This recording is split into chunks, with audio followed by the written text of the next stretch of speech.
Cabin mate 24 hours study hall and work space mobile app download చేసుకుని ఇప్పుడే మీ cabin book చేసుకోండి. నమస్తే, నేను విజయ్.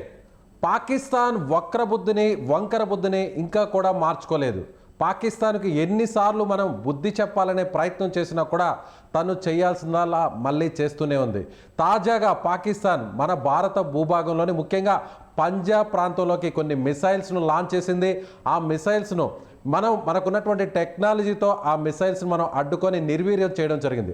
ఆ వెంటనే మన ఇండియన్ ఆర్మీ అలర్ట్ అయి మన దేశం నుంచి కూడా నేరుగా కొన్ని డ్రోన్స్ను పాకిస్తాన్లోని లాహోర్, అలాగే రావల్పిండి, సేల్కోట్ ఈ ప్రాంతాలకు పంపించడం జరిగింది. అక్కడ ఉన్నటువంటి ఎయిర్ డిఫెన్స్ సిస్టమ్ను పూర్తిగా కొలాప్స్ చేయడం జరిగింది. దీని గురించి మాట్లాడదాం. మనతో పాటున్నారు మాజీ ఇండియన్ ఎయిర్ ఫోర్స్ అధికారి, వింగ్ కమాండర్ జగన్ గారు. సార్, ఇప్పుడు ఈ పరిణామాలు చూస్తుంటే అంటే ఎయిర్ డిఫెన్స్ సిస్టమ్ అంటే ఏంటి, దాన్ని కొలాప్స్ చేయడం వల్ల పాకిస్తాన్కు ఎలాంటి నష్టం ఉంటుంది, మనకి ఎలాంటి ప్రయోజనం ఉంటుంది? నమస్తే అండి. నమస్తే సార్.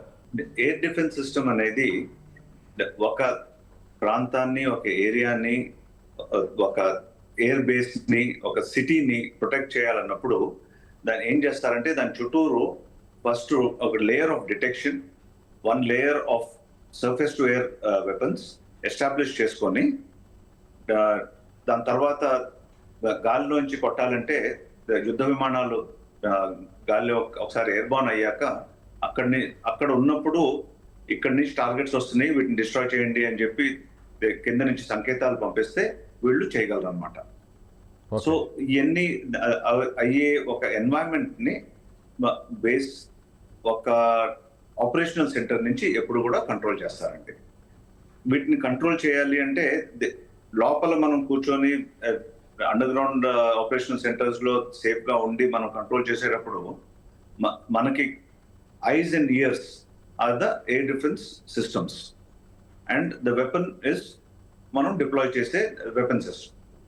ఇప్పుడు రడార్స్ ఉంటాయి, హ్యూమన్ ఇంటెలిజెన్స్ దగ్గర నుంచి టాప్ అండ్ రడార్స్ అండ్ ఆల్సో ఇవాళ ఎన్వైరన్మెంట్ లో you should not be surprised if somebody is tracking something on a satellite also. So across the spectrum systems ఉంటాయండి. ఈ సిస్టమ్స్ ని మనం ఏం చేస్తామంటే I will slightly me question నుంచి కొంచెం డైగ్రెస్ అయ్యి చెప్తాను, ఓకే, విత్ యువర్ పర్మిషన్.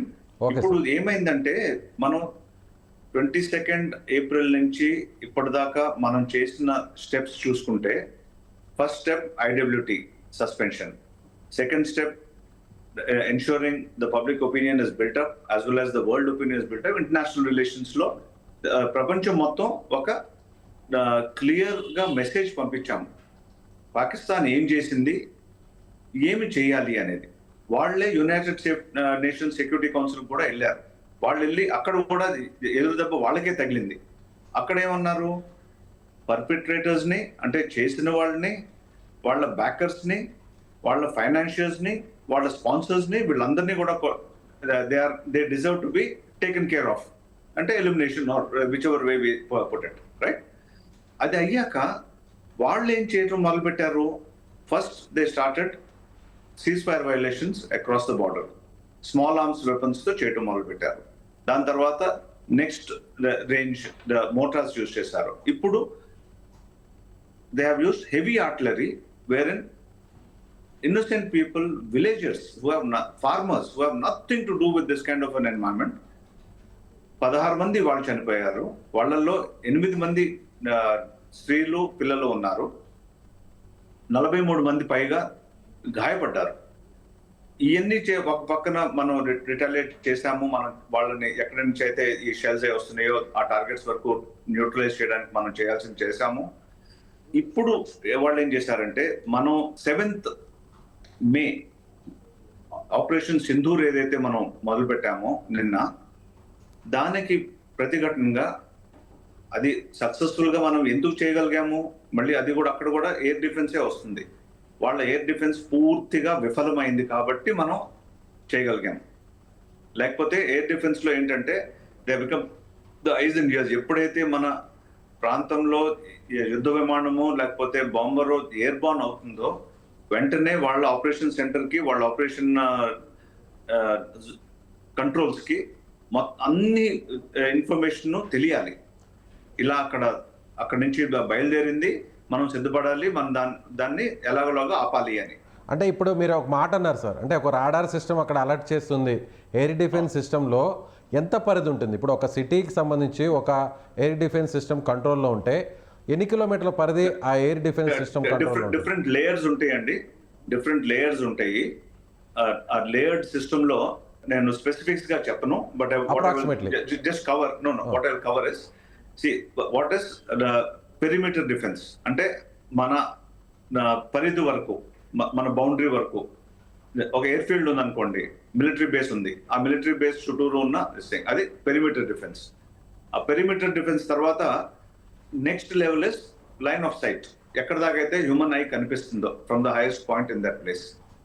దాని తర్వాత will be electronic ranges. Electronic ranges కూడా మన వెపన్ సిస్టమ్ మనకున్న, ఇప్పుడు ఒకవేళ ఒక టార్గెట్ ని 50 కిలోమీటర్ల దూరంలో పికప్ చేస్తే దానికి కమెన్సరేట్ వెపన్ సిస్టమ్ ఎలా ఉంటుందంటే బై 40 కిలోమీటర్స్ దాకా ఇది కొట్టగలగాలి. అంటే దాన్ని డిటెక్షన్ అయ్యి, డిటెక్ట్ అవ్వగానే మనకి ఈ టార్గెట్ వస్తున్నది, దీన్ని డిస్ట్రాయ్ చేయాలి అని చెప్పి ఇక్కడ సిస్టమ్స్ రెడీ అయ్యి, ఇక్కడ వెపన్ ఫైర్ అయితే, మిజైల్ ఫైర్ అయితే ఆ 40 కిలోమీటర్స్ రేంజ్ లో అది డిస్ట్రాయ్ చేయగలగాలి. అలాగే నెక్స్ట్ లెవెల్ ఈ ఆర్బిట్స్ ఆఫ్ ఉంటాయి.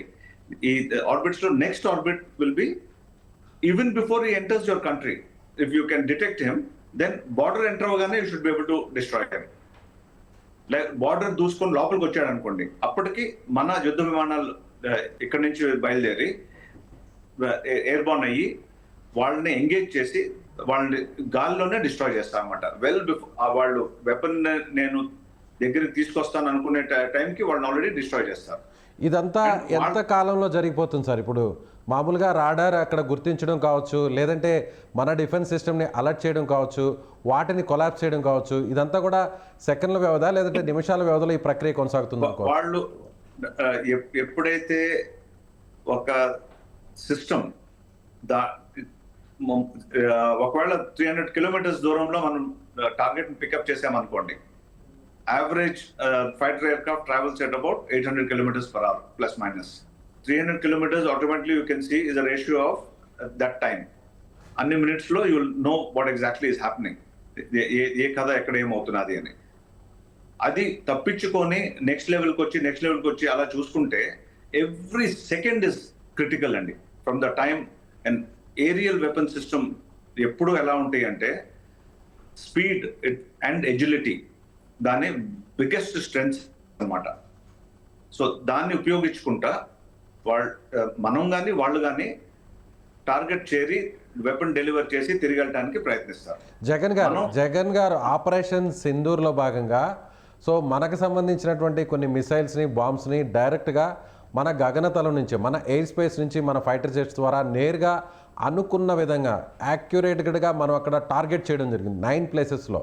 సో ఇప్పుడు చూస్తే పాకిస్తాన్కి సంబంధించినటువంటి కొన్ని మిసైల్స్ని మన భూభాగంలోకి సామాన్య పౌరుల మీద ప్రయోగించడానికి ప్రయత్నిస్తే మనం వాటిని అడ్డుకొని మన రాడార్ సిస్టమ్ మనల్ని అలర్ట్ చేసి వాటిని నిర్వీర్యం చేసాం. ఇప్పుడు మళ్ళీ మన డ్రోన్స్ నేరుగా పాకిస్తాన్ ఎయిర్ డిఫెన్స్ సిస్టమ్నే కొలాప్స్ చేశాయంటే సో మనం ఎంత పవర్ఫుల్గా ఉన్నాం, పాకిస్తాన్ ఎంత బలహీనంగా ఉంది అనేది వీటి ద్వారా అర్థం చేసుకోవచ్చు అనుకోవచ్చా? 100% అండి. ఇప్పుడు మన శక్తి గురించి శత్రువుకి కానీ యావరేజ్ మనిషికి కానీ చెప్పాల్సిన ఇప్పుడు అవసరం లేదు. ప్రతి పౌరుడు మనం అర్థం చేసుకోవాల్సింది ఏంటంటే మన రక్షణ బలాలు they are at the top of their performance. మన ఇప్పుడు ఆ 9 టార్గెట్స్ కొట్టి సేఫ్ గా వెళ్ళి సేఫ్ గా తిరిగి వచ్చారు అంటే that itself is the copybook performance అన్నమాట.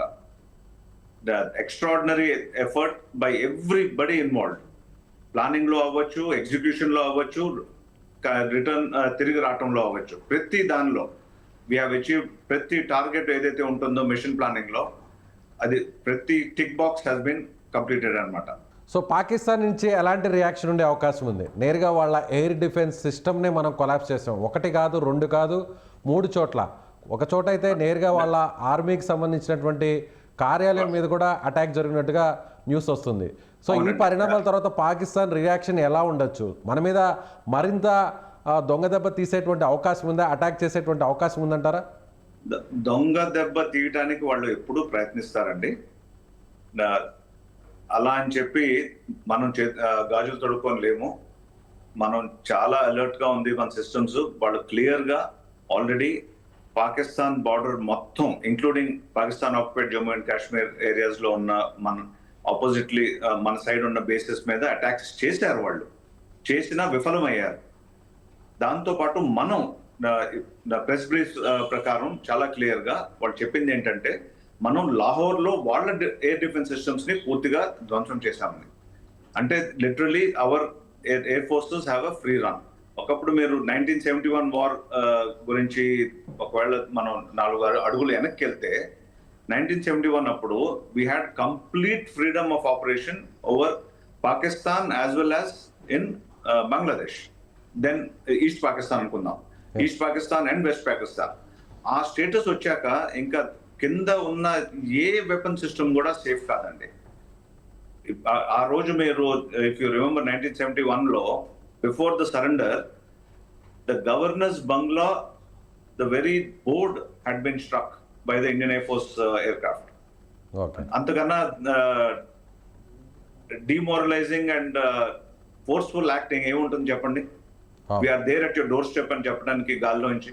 సో జగన్ గారు ఇప్పుడు జరుగుతున్నటువంటి ఈ పరిణామాలు చూస్తే సో మనం డైరెక్ట్గా పాకిస్తాన్ ప్లేస్లోకి వెళ్ళి వాళ్ళ ఆర్మీ పోస్టులు కావచ్చు లేదంటే ఎయిర్ డిఫెన్స్ సిస్టమ్స్ని మనం కొలాప్స్ చేస్తున్నామంటే సో పాకిస్తాన్ ఇప్పుడు ఏం చేస్తుందనేటువంటి టెన్షన్ కూడా అందరిలో ఉంటుంది. మరి అలాగే ఇప్పుడు యుద్ధ వాతావరణం ఆల్మోస్ట్ స్టార్ట్ అయిపోయింది అనుకోవచ్చా? వారు ఒక రకంగా ఇప్పుడు ఇనిషియల్ స్టేజ్కి వచ్చేసింది అనుకోవచ్చా? స్టేజ్ 1లో ఉందనుకోవచ్చా? వాళ్ళ సైడ్ నుంచి they are doing everything which amounts to war అండి. మనం as on today our actions are still very very calibrated. మనం చాలా క్లియర్ గా మనం ఇప్పుడు దాకా మనం చేసింది టెర్రరిస్ట్ స్పాన్సర్డ్ యాక్టివిటీని అణిచివేయటానికే చేశాం. మనం ఇంతవరకు ఒక్క మిలిటరీ టార్గెట్ కూడా డైరెక్ట్ గా వాళ్ళు ఏమి చేయకుండా మనం చేయలేదు. వాళ్ళు ఏదైనా చేస్తే దానికి రెస్పాన్స్ గా చేశాం. అంటే చర్యకు ప్రతిచర్య. కరెక్ట్. సో మనల్ని మన పెహల్గాంలో 26 మందిని బలి తీసుకున్నారు కాబట్టి అందుకు ప్రతిచర్యగా ఆపరేషన్ సింధూర్ నేరుగా టెర్రరిస్ట్ క్యాంప్స్ని ఆఫీసెస్ని కొలాప్స్ చేశాం.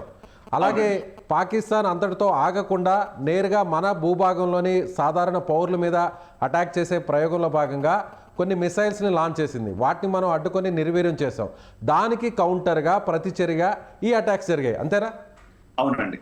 సో ఇప్పుడు పాకిస్తాన్ రెస్పాన్స్ బట్టి తదుపరి చర్య మన వైపు నుంచి ఉంటుంది. డెఫినెట్లీ ఉంటుంది. ఎప్పుడు ఏంటి ఎవరు చేస్తారు ఎలా చేస్తారు అనేది ఐ థింక్ మన leadership right at the prime minister level and at the military head quarters లెవెల్లో చాలా చక్కగా ప్లాన్ చేస్తున్నారు. మనందరం దేశం అంతా 22 ఏప్రిల్ నుంచి 7th మే దాకా ఏం చేస్తారు ఏం చేయట్లేదు అని అనుకున్నాం కదా. ఈ ఊహాగానాలన్నీ పక్కన పెట్టుకొని ఏది చేసినా పర్ఫెక్ట్ గా చేస్తారు మనోళ్ళు అందరికీ కాన్ఫిడెన్స్ ఇవ్వాలండి మీరందరూ యువర్ ఛానల్స్. సో పాకిస్తాన్కి చావు దెబ్బ తప్పదు అంటారు. అబ్సల్యూట్లీ. అలాగే కేంద్ర మంత్రి కూడా ఆల్ పార్టీస్ మీటింగ్ అయిన తర్వాత ఒక స్టేట్మెంట్ ఇచ్చారు సార్, ఆపరేషన్ సింధూర్ ఇంకా కొనసాగుతుంది అని. అందులో భాగమే ఇది అనుకోవచ్చా? అటాక్స్ అనుకోవచ్చా? అబ్సల్యూట్లీ అండి. చాలా కేటగారికల్ గా government has declared that operation Sindoor is not a one act. Operation Sindoor is continuing అని చెప్పారు. Right sir, thank you so much. నమస్తే అండి. సో ఇది wing commander retired Indian air force అధికారి చెప్తున్నట్టుగా ఖచ్చితంగా ఇది పాకిస్తాన్కు బుద్ధి చెప్పినట్లే. పాకిస్తాన్ ఇప్పటికీ కూడా అంటే తన వంకర బుద్ధిని మానుకోవట్లేదు. కేవలం ఉగ్రవాదులు మన మీద అటాక్ చేస్తే దానికి ప్రతిచర్యగా మనం ఆ ఉగ్రవాదుల మీద, వాళ్ళ కార్యాలయాల మీద, వాళ్ళ క్యాంపుల మీద మాత్రమే అటాక్ చేసాం. ఎక్కడ కూడా పాకిస్తాన్ సివిలియన్స్ కావచ్చు, పాకిస్తాన్ ఆర్మీని కూడా ఎక్కడ కూడా మనం టచ్ చేయలేదు. కానీ మళ్ళీ పాకిస్తాన్ కుక్కతో ఒక వంకర అనేటువంటి బుద్ధిని చూపించింది. అందులో భాగంగానే పంజాబ్ ప్రాంతంలో మన పౌరుల మీద అలాగే సాధారణ పౌరుల ఇళ్ల మీద అటాక్ చేసే ప్రయత్నం చేసింది. ఇప్పటికే కొన్ని కాల్పులు కూడా జరుగుతూ ఉన్నాయి. దాదాపు 16 మంది సాధారణ పౌరులు, భారత పౌరులు చనిపోవడం జరిగింది. అందులో 8 మంది మహిళలు, చిన్నపిల్లలు కూడా ఉన్నారు. 30 మందికి పైగా గాయాలై. దీనికి ప్రతిచర్యగా వెంటనే ఇండియన్ ఆర్మీ అలర్ట్ అయింది.